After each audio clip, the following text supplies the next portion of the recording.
Hey coach, he will come straight. Look you lay home to him. Tell him his pranks have been too broad to bear with, and that your grace had screened and stood between much heat and him. I'll saunce me even here, pray you be round with him. I'll warn you. Fear me not, withdraw, I hear him coming.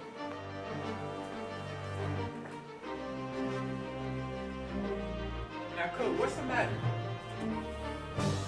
Lineman, thou hast thy new quarterback much offended. Coach, you have my old quarterback much offended. Come, you answer with an idle tongue. Go, you answer with a wicked tongue. Why? How now, lineman? What's the matter now? Have you forgotten? No, by the rude not so. You are the coach, the one who starts and sits. And we're not so, you are my coach. Nay, then, I'll set those to you that can speak. Come and sit you down. You shall not budge. You go not till I set you up a glass where you may see the inmost part of me. What will thou do? Thou will not murder me. Help, help, help! What help?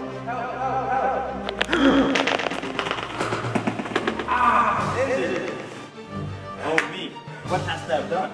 Nay, I know not. Is it the new quarterback? Oh, what a rash and bloody deed this is. A bloody deed. Almost as bad, good coach, as injure a quarterback and start his competitor.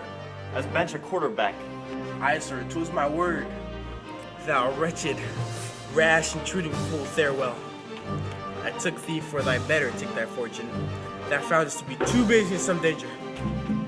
Leave ring of your hands, peace, sit you down, and let me wring your heart, for so I shall, if he be made of such penetrable stuff.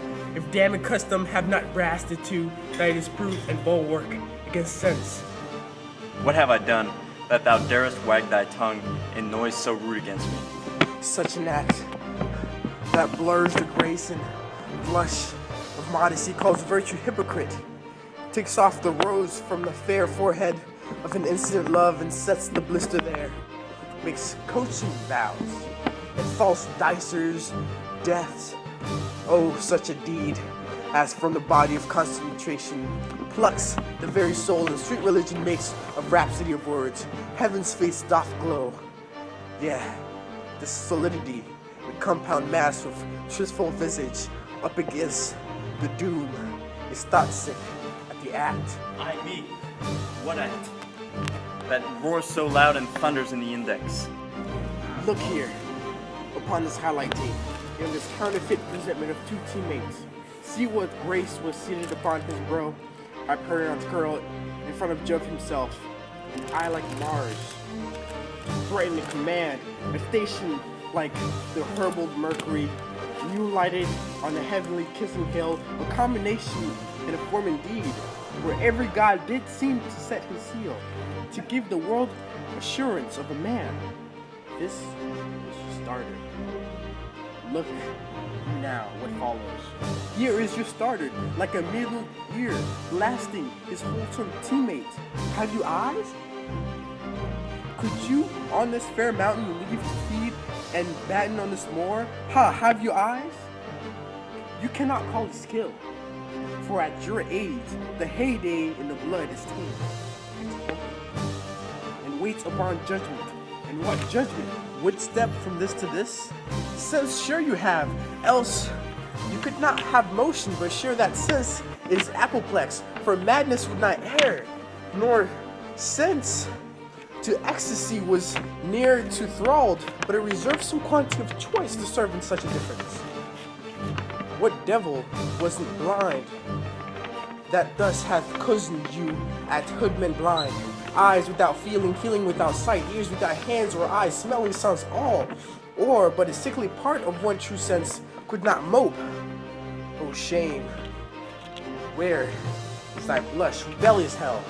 If thou canst mutine in a matron's bones, to flaming youth let virtue be as wax, and melt in her own fire, proclaim no shame.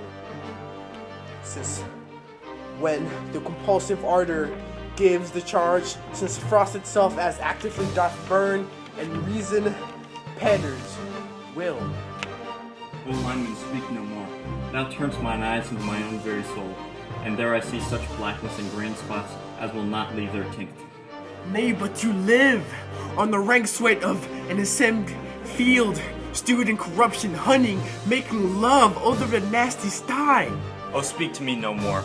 These words like daggers enter mine ears. No more, sweet Lyman. A murderer and a villain, a slave that is not 20th part of the tithe of your precedent lord, a vice of players, a cut purse of the empires in the rule that from shelf the precious datum stole and put it in his pocket. No more. A player of shreds and patches. Save me and hover over me with your wings, your heavenly guards. What with your gracious figure? Do you not come, your tardy son to chide? That time lapsed in time and passion, let's go by the important acting of your dread command. Oh, say! Do not forget, this visitation is but to let thy own loving purpose.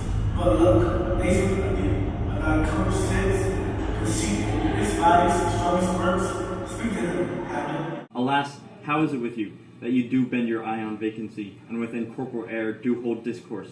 Forth at your eyes, your spirit wildly peep, and as the sleeping soldiers in the alarm, your bedded hair, like life in excrements, starts up and stands out on end. O gentle sun, upon the heat and flame of thy distemper, sprinkle cool patience.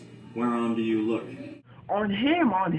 Look you how pale he glares. His form caused conjoined, preaching to stones, would make them capable. Do not look upon me, lest with this piteous action you convert my stern effects. Then what I have to do will want true color, tears perchance for blood. Why look you here, look how he steals away, thy quarterback in his habit as he once was. Look how he goes even now out of portal.